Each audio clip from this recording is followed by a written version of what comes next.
Ngoma, Kagame. Maman, réalité.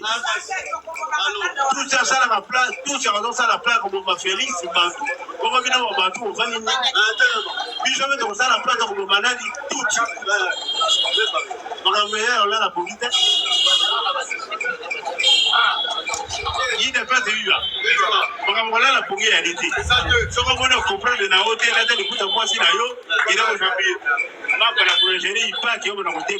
Politique, il a vu ça dans la IDPS. L'enseignement, elle est arrêtée. On a vu ma belle à Katamboka, vu son compte de Philippe, au télé de la Lyon. L'enseignement, elle était. On a vu la élection 2028. L'élection est arrêtée. L'élection est arrêtée parce que, quand on a la confiance de la présidente Félix, ceux qui prennent Félix, ça veut dire qu'on le voit. Aussi, qui vous tous, même si la vie sur le rythme est au communal. C'est bien parlé. Rythme, la vie sur le contrôler ma communion sur les lois de monde. Tu vas voir, on a vu son président Félix à l'Oua. Pour vidéo, il y a un bon mari. Voyons mon mari qui dit. Là, on met du tout sur moi. Bien sûr, on voit une mission. C'est voilà, on est là, on a fini, on a vu nos caca avec ton mabino. Avant, on a fait ça.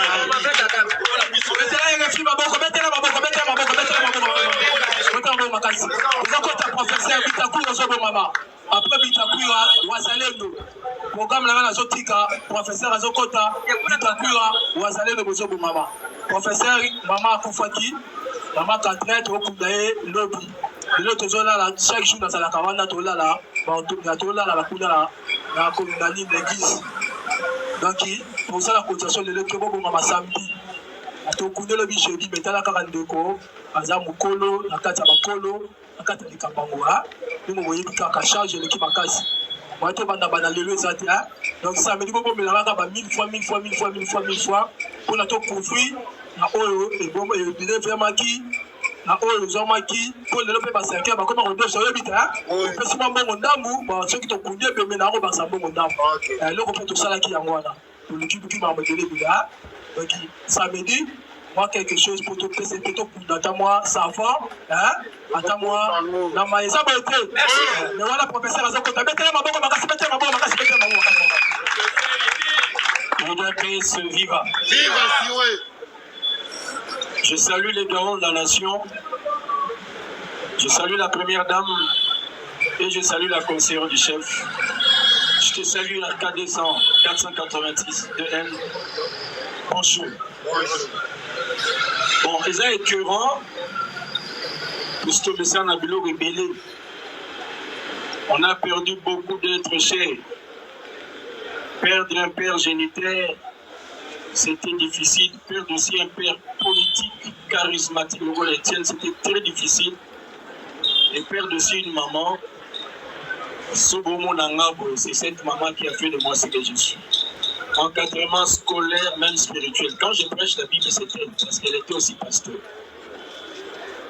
Paix à son âme, je continue la politique et la paix vive. Merci à vous tous d'avance. Tout ça le babouille. Dans un bandela bien, place tu vas retourner dans le lobby, pourquoi je l'ai dit. Je l'ai dit pourquoi.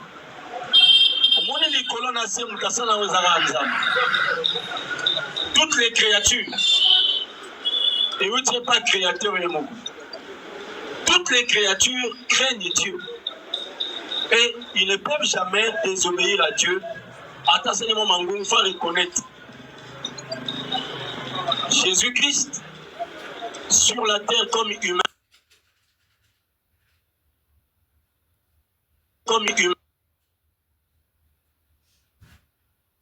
prend comme esprit. Parce qu'auparavant, on avait dit que l'esprit mouvait sur les eaux. N'est-ce pas? Mais la chair, il a aussi marché sur les eaux. Donc, il a accompli ce qu'il a fait spirituellement, physiquement. La terre, comme étant aussi une créature de Dieu, elle ne pouvait pas bombailler pendant. Même la Bible vous dit, il parle de 3 jours sur terre. Jésus-Christ n'a pas fait 3 jours sur la terre. Il faut remonter la Bible bien. Il était mort le vendredi soir. Il est resté dimanche matin. Alors, journée, moi, à combien d'heures? Quand ça va calculer, tu n'as dit que ce n'était pas 3 jours. J'ai fermé la parenthèse dans mon temps à poser la question par rapport à la Bible. je te prêcherai à l'église, viens à l'église, je vais te prêcher la parole. Ici, c'est la politique, mais je parle de la Bible pour encadrer politique. Puisque tous les grands hommes de Dieu étaient des politiciens. Tous les grands. Parce qu'ils étaient des rois, n'est-ce pas? Moïse était aussi grand. Joseph, premier ministre, responsable de toute l'Égypte, mais serviteur de Dieu. Donc, Dieu, avec la politique, parce qu'il gère lui-même la politique. C'est la Bible qui a parlé aussi de l'organisation même de l'armée. Même le ministre d'État, et ça biblique. Le ministre d'État. Le chef d'État-major, c'est la Bible. On peut l'appeler même le chef de l'armée. Quand on dit armée, c'est biblique. Donc faites attention, vous les Rwandais, parce que cette fois-ci, au moins, on va vous goûter hors et on vous poursuivra jusque chez vous. C'est lui qui a suivi le discours de Félix hier. Il a compris que donc il y a guerre. Ça, c'est le présent qui a parlé. Que la communauté internationale ferme les yeux sur les choses qui se passent au Congo. Génocide. Voici présent autant de millions de morts. 7 millions de déplacés. Des femmes violées. Des vols systématiques de nos ressources naturelles. Et,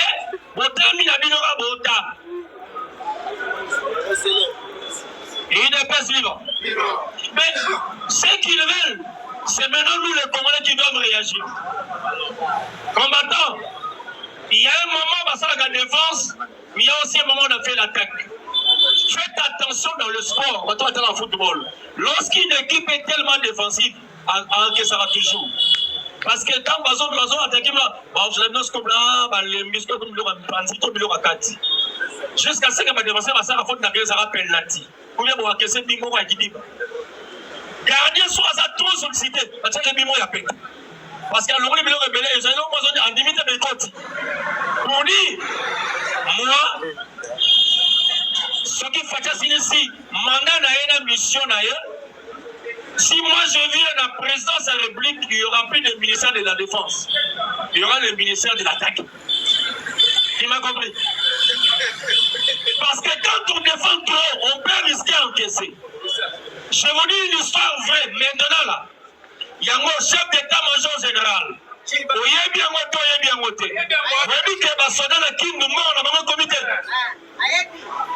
Ils ont fait 7 mois d'impayement. Les commandos, Mangoye na Tembe, il y a Mangoye, Ndambazu, Musubazu, comment on a liste exacte. Mais Bateke Bango, la Kindu, mais lorsqu'on paye, Mango exacte. Soit Moutoua, ça commando qui est la guerre, la France. Vous voyez, la parade, vous voyez, c'est pas que comment on a mis la tête. Vous savez, vous avez démoralisé Bango. Ils ont leur argent pour soutenir leur famille. Mais lorsque l'argent n'arrive pas, et je pose la question, qui a gardé leur argent? Il y a un militaire. Ah, ici, je lance l'appel de loi, là où vous êtes présents. Les gars, on a le chef d'État, le commandant suprême.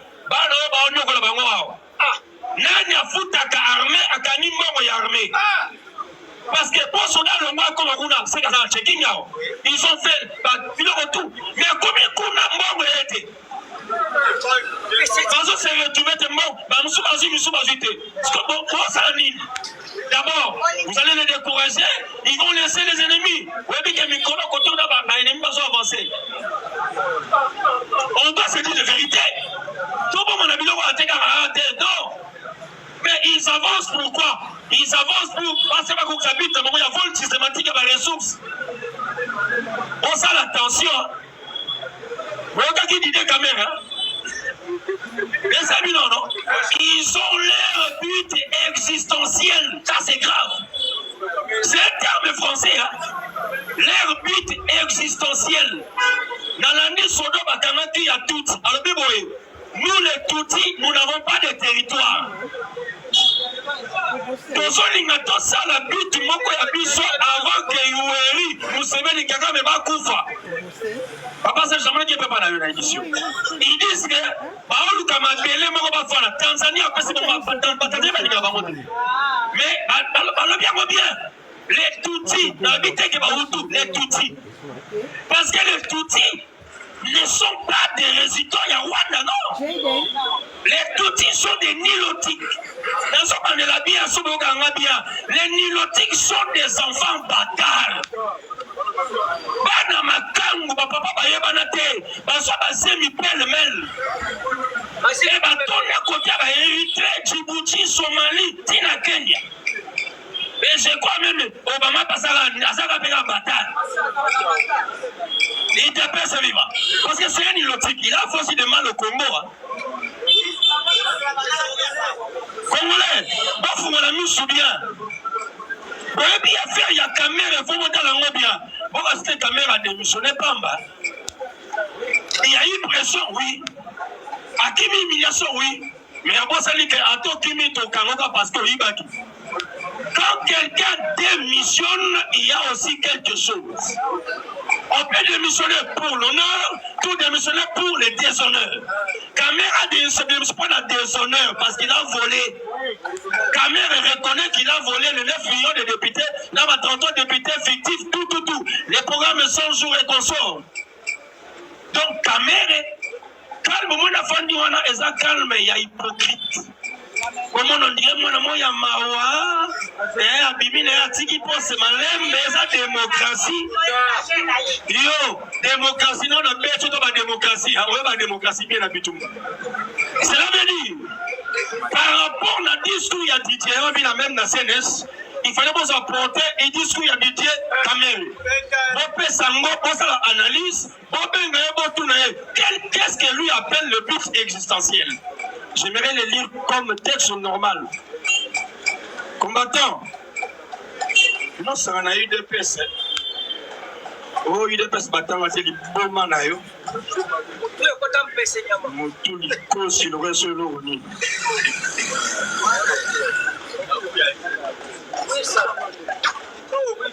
L'équipe a caméra, à l'objet la caméra, et l'eau.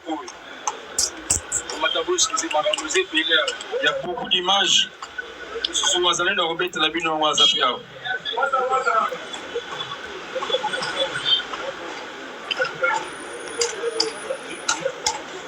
Biso na Congo, Toningara Kolanda, Marambo Bele, Totiarango, nous sommes négligés. Bon, négligés, nous sommes. Il parle d'eux. Mais Bango, Nabiso, Tozé Logo Mogote. Biso na Bango, tu appelles famille. Bango, Baza, Baoutou, Biso, Baoutou. Biso Tolé Bantou. Bazali Batouti, Banilotique. Nous ne sommes pas des Nilotiques, nous sommes des Bantous. Le petit frère de Vital Kamerhe a parlé d'une bêtise. Écoutez ce que Didier Kamerhe a parlé. Enfin libre. On a dit enfin libre. Vous êtes libre. Non, vous n'êtes pas libre.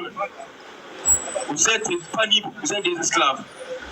Bien que nous leur ayons remis ces sièges. Donc Kamerhe était les représentants de quelque chose. Parce que nous avons un siège à présence dans le Kamerhe, non? Mais Didier le bien, nous ayons Bango, Batiki siège. Bango. Donc ces sièges étaient les sièges de Touti. Par recours à la sagesse de Salomon. Donc, la sagesse de Salomon. Nous nous préparons, on a terme bien, nous préparons déjà à notre prochaine bataille existentielle. Et c'est le Les caméras, le mois qui était, ils se préparer pour une bataille existentielle. Les batailles veulent dire combat, les batailles veulent dire lutte. Combat, la bango batika, il y a existence dans bango. Donc, jusqu'à ma commune de Congo, parce ma belle, ça la richesse, bango bato baza ba nomade, baza na place au fan. Quand Didier Kamerhe dit ça, il y a un signe de la justice dans le Congolais. Bon, quittez. Mais c'est bon, il y a l'objet pour les Kangaït. Pour les Kangaït, bango banane. Bataille n'a pas besoin de la carte. Parce que la Congolais, il y a même notre justice. Vous connaissez que Kamerhe n'est pas Congolais de père et de mère. Vous voyez bien ça, Rwandais. Même Kamerhe, on dit que Kamerhe n'a pas rebellé. Ayaka, on a Louvanium comme étant représentant des étudiants burundais. Mais Kamerhe n'est pas burundais, il est rwandais. Donc c'était déjà une fausse identité, comme burundais. Yemoko abotama na Bukavu, na Kabunda na Shabunda na Siangum. Obotama wat. Abotama wat. Papa na ye nani. Maman na ye nani. Quand on l'a gagné. N'importe ça il n'a pas. Mais du moins, cette parole, j'aimerais que nos politiciens, nos avocats, magistrats, prennent cela, interpellent Didier Kamere, posez-lui la question, il a dit ça en cause et en guise de quoi? Qui nous disent, qui est ce nous-là? Alors nous, ils ont cédé les sièges. Nous, ils se préparent. Qui sont ceux-là qui se préparent? Bango Banani. Bango Banani va se préparer. Banani va tirer siège. Donc Kamere est-elle le représentant de quelque chose au Congo? Un groupe de gens, de malfaitants, voleurs. Je vous apprends. Moi, mon nom sur Kamere est Nicolas Zawateza Libanda. Bon, tout Kamere est Nicolas Libanda. Et Kamere déjà, Crispin Bindoul, il a dit à Kamere, toi tu es le représentant de M23. Il a dit en face comme ça. On ne peut pas te laisser au siège parce que tu es le représentant de M23. Les M23, ce sont des Rwandais, des panthères, comme a dit le président. Et leur supplétif, FC et consorts. Et vous voulez qu'au Congo, nous puissions accepter que ces vilains types soient là. Excusez, je viens de venir ici aux gens qui ne connaissent pas la linguistique. Faites attention avec la langue. Vous définissez mal de mots et de phrases. J'aimerais quand même amener le dico ici. Faire les distinguos entre une injure, une qualification, une confirmation et une... C'est ça le thème. Vous êtes des idiots ou quoi?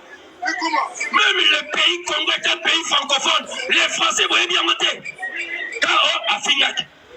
Mais eux, quand ils ont dit au président qu'il est pantin, on va dire, on va dire placebo. Il y a qu'un jour, hein?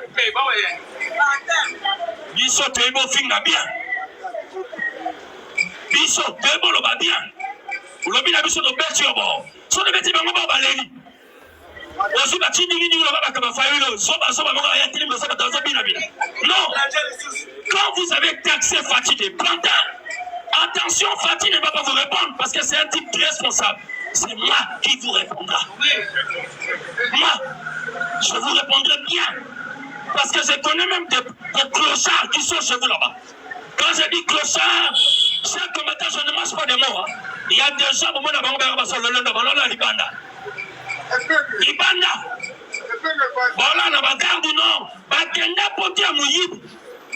Il y a des gens qui ont volé des frigos ici, quand j'ai battu, ça battait Bakenda qui m'a poto. Bakenda m'a pango, ma parent m'a tiré dans la balabala, Bakenda m'a poto. N'a poto malheur, balala pe Libanda. Si ma songa, n'a pas osso, oh ben ma songa, il y a Osobo, il y a Capita, tu vois, un blanc. Toi, tu tombes à l'extérieur. Tout le monde, la vérité, jamais il y a ça. Il tombent à l'extérieur là-bas. Mais viens ici, là, la français, beaucoup décousu. Nous ici, nous apprenons aux gens ce qu'on sait, ce qu'on fait. La politique, la linguistique, même la diplomatie.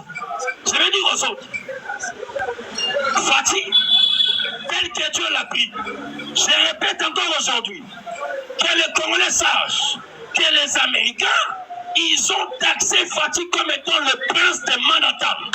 Il te fait suivre. Il te fait suivre. Il parle du prince pourquoi? Quand on parle du prince, c'est qu'il y a un royaume. Le royaume, il y a un roi. Comme les rois existent, les princes aussi existent. Les princes existent comme étant le fils du roi. Alors, les Américains, eux-mêmes ont compris que Fatih est le prince qui est le fils du roi. Maintenant, la question posée, il est prince de quel roi? Qui est le roi pour que Fatih soit prince? Si vous rappelez encore, comme Periolo, lorsque Fatih était au premier mandat que nous ne savons pas sa mandat, comme Periolo a dit à Fatih, le tout puissant Fatih, faites attention. Faites attention. Les États-Unis est super puissant. Il est hyper puissant, la France, par exemple, la puissance. Mais comme Berlin a taxé Fati de tout puissant Félix.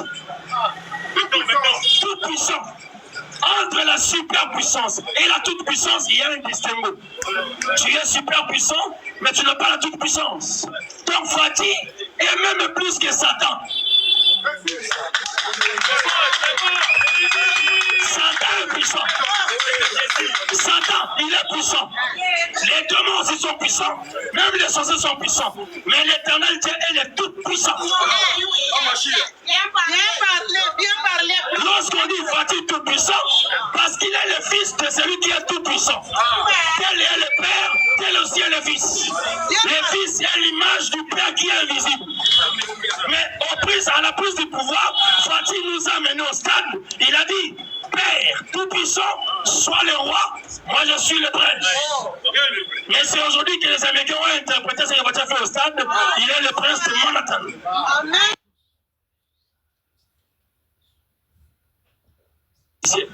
Amen. Parce que Dieu réside au ciel.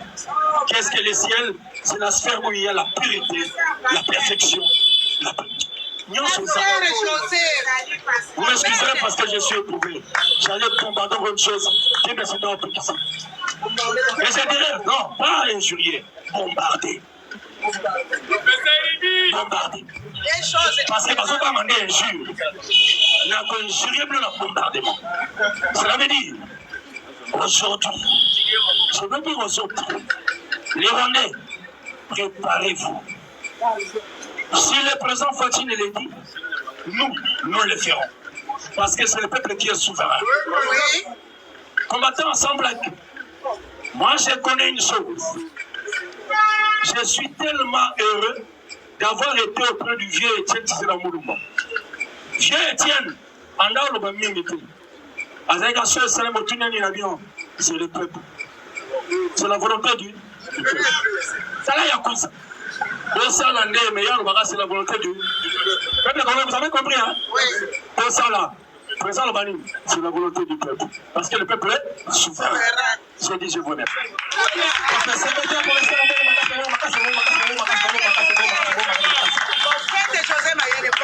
Voilà, Zaki, président José Saboté. Bitakou, on se préparer. Ouazalé, on se préparer. Voilà, président Dieu, merci à ce quota. Mettez-les ma boca, ma casse, ma boca, ma casse, ma boca, ma casse, ma boca, ma casse, ma boca. Il devait se vivant, combattant et combattante, bonjour. Et de père de mère, Fatiba. Ah, t'as on a mon papa le baki, ça n'a eu le meilleur. Ok, c'est un go. Ah, le lengue combat qui fait un bas à roulage. Osana. Allo bien. Merci, merci. Il devait se vivant. Combattant de l'élite, qui m'a le banc côté. Na bisika la ngana watikela nanu waza parce que bakosi biso mingi na niveau des réseaux sociaux na kosa nanu waza ba congolais bele bazana besoin d'information d'abord nanu lobi mukoko samba kotsa ki réunion parce que pona koyeba moyena ya ko valoriser oyo to bengi franc congolais boyebi bien par rapport à taux ya dollar selon oyo to bengi le VPM oyo to bengi na kombo ya mukoko samba. Cela est quitté à combien? Wana montant stable. Et papa, quand on a débattu, pour me souvenir le bien, pourquoi dollar à moi ici, pour ma commis pene fois, tu vas foutre à biso. Biso, nous sommes le bagi dollar, il faut ça la nuit. La paix, la salade ministre économie, tu as le dollar à combien? 29 ans. Pour la degré à Caméry. Degré à Caméry. Il y a d'autres problèmes qui s'habillent avec Caméry qui peut être détruit. Pour être base à Fati, population à Fati va tomber la Fati. Vrai ou faux? Nous sommes vivants dans la économiste. Pour que tu $, à combien? La 29. Est-ce que ça monte à ma monter à malam?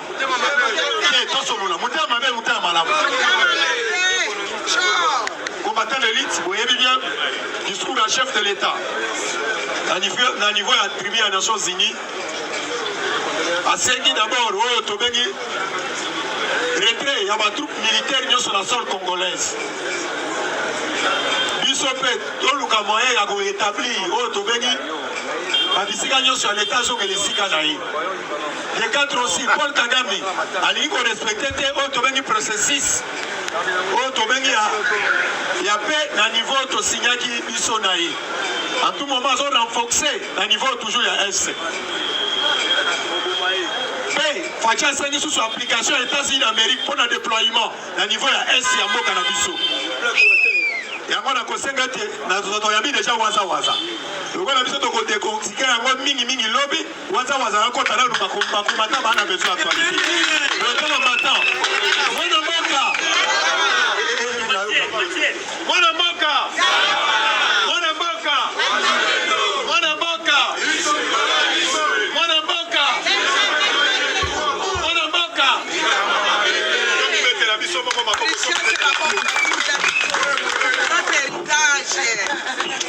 Mwana mboka. Mwana mboka.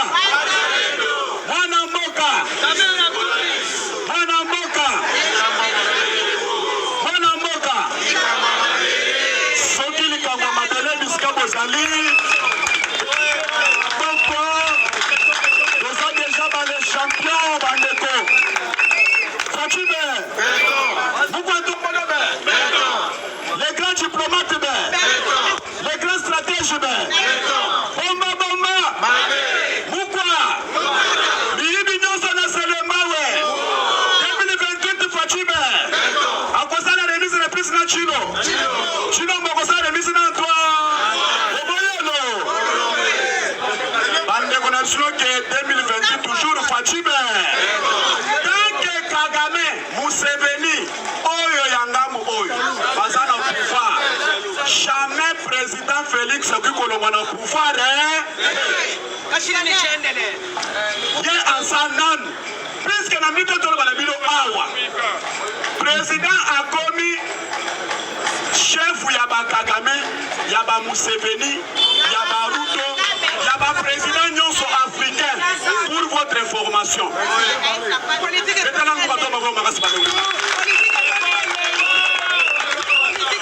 Balobi président a eu plusieurs fonctions sur le plan ya organismes internationaux. Omoni ba ONG nyonso international, ba ambassadeur, ba UNESCO, ba francophonie nyonso yende akomi mokonzi ya bato nyonso ayenda zokonza. Oyebi bien que UNESCO pour votre information, UNICEF pour votre information, MSF, ce sont les Rwandais. Maintenant, présent, qu'on soit maintenant Bico Rouge. À côté, là, maintenant, un Rwandais, Nani a reçu un avantage à UNESCO, par l'Ongolier, par même un Congolais, Baché, Sikawa. Fatali na UNICEF, le Congolais Baché, par Rwandais, par son avantage ébélé. Tu sais qu'il y a qu'on soit Bico Rouge. À l'Ongolie, tout l'union soit. Les lots. À beaucoup d'anana, plusieurs présidents, baronnions surtout baïens qui participent à l'Assemblée wana, kutana bango lelo. Poète atala, ba organisation nyonso internationale, ba organisme, ba ONG nyonso international. C'est lui qui doit administrateur nyonso yende azo révoqué, yende azo non. Mais okobanda ko contrôler tous les ambassades oizana kacha oizana kati oizali ba. Je vous assure, tenez bon, la Chabino déjà. Que tous les ambassades seront bien contrôlées par les combattants des parlementaires de Bouy de Petsege.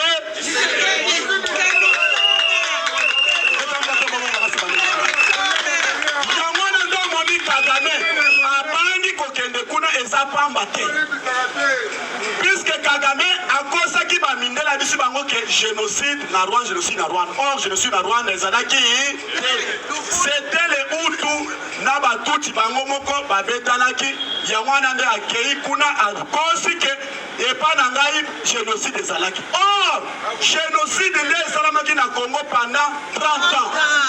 Yango ndo moni mundele afongoli Tshisekedi afongoli bango bango ba kotala Kagame nde akosaki biso ya mwana so Kagame aye awo mutu boy bakokanga puisque décision maintenant va suivre. Qui se gagne à Tikali Likolo. Monisco, c'est lui qui doit yende akoluka nani akoya na Monisco. C'est Tshisekedi. Et ça qu'elle sous-souquette, Batoutel non. Représentant au maintenant akokamba Monisco à cause de l'accord. Peut-être c'est un moment Yawando Moni avec la communauté internationale. Yawando Moni a mobilisé les États-Unis d'Amérique. Yawando Moni a déclaré guerre sur le plan langage politique. Puisque dans la minute, Banyala Katakuna, Bazole dans la Mounoko Yambo, quel que soit besoin de renfort, Nana se plagamakas puisque Kuna eza lokola libulu yango bokoti ngakasimo bimakas petana wazana boko banse bale bananga yamana ndo moni président Tshisekedi avant asala discours mokolo ya lundi asali discours sur thème ya génocide. Puisque thème ya discours attend et asali lobby eza sur basé génocide na Congo. Même le président nyonso bakozala ba discours thème nango eza sur basé génocide en RDC. Par rapport ndenge même Donald Trump isika azokende azobosa na Congo na munoko na yete auti kokende na Angleterre alobi ti ayebisi ba anglais ke na mikolo koya na koyamba Tshisekedi akoya awo pays wana ezali génocide pendant 30 ans basala te eloko moko te lelo na kotia kimia mais na kokomona ndenge na protéger cet pays. Raison pour laquelle mokolo samedi auti kotia une taxe force américaine oyo bakoya awo na Congo uniquement pour protéger toutes les zones minières, toutes 145 territoires nationaux, il y a RDC pour protéger. Ce sont les task force que maintenant Trump a créé, Bakoya après mon on a sali discours sur Génocide, chef de sécurité, Bavandi, une fille et un garçon. Batali photo, il kokani. Baye sikawana yo awo yo kosala ni soka M23 oyo mutu ya nanga akedaka ko participer kuda bande onasio ke babeta ke na minute oyo aza osare po aye poba ye bake nani atindaki po na objectif nini. Donc sécurité c'est là qui a ma casse infiltration et qui est à niveau au sommet. Yangondo moni ba kanga ki bango. Un Rwandais tout fait. Mutu ya nanga tina kina depuis longtemps. So ki aye allez kota kuna. Tant pa kota na biloko ya mabe. Ba kanga ki ya za ozare na maboko ya ba service ya biso na New York. Kalate tokoyeba mutu nani atindaki mais toyebi déjà mutu atindaki ezalaki nanga na babisi maintenant bisika bazali wana bavandaka ke esika bazali wana mais le plus pur arrive pour le moment puisque nos militaires les wazalem balobi tokozonga lisusu na nsima toza toujours en avant comme 1000 pattes puisque 1000 pattes akendaka liboso azongaka nsima va tolérer mingi par rapport à l'accusation à M23. Maintenant, cette fois-ci, il y aura maintenant le frappe sur frappe. Puisque les Américains, parce qu'il y a un programme, il y a 90 jours, où ils vont travailler, et en septembre, donc on a 90 jours et coquille, on a maintenant à disposition. Aucun pays, à aucun pays, ça sous RDC les ont été. Les lois maintenant, et pays, maintenant RDC comme témoin. Il y a un money. La RDC a frappé. Aucun pays a déclaré cesser les faits. Puisque nous sommes tout, va déstabiliser moi je suis et ça puisque le président Tshisekedi a contracté toujours génocide. On va passer là qui génocide banane. France, Ghana, Rwanda, Ruto, maintenant cette fois-ci, cette fois-ci, dans le Congo, pays nyonso ekokota te sans pour autant mon avis yango ndo moni ba pays nyonso même dans le pays de l'Europe même pays de l'Afrique moi kokota na Congo eza avant kokota na Congo le kana na Maison Blanche pour ba détecter yo osala ki nini na Congo yango ndo moni président Tshisekedi asengi esengeli justice oyo maintenant ekokota par rapport à 30 ans 1 million de millions bena babomaki partout na Congo esengeli batal soki bango bakotala te la RDC toza capable ya tolandela ba justice nyonso wana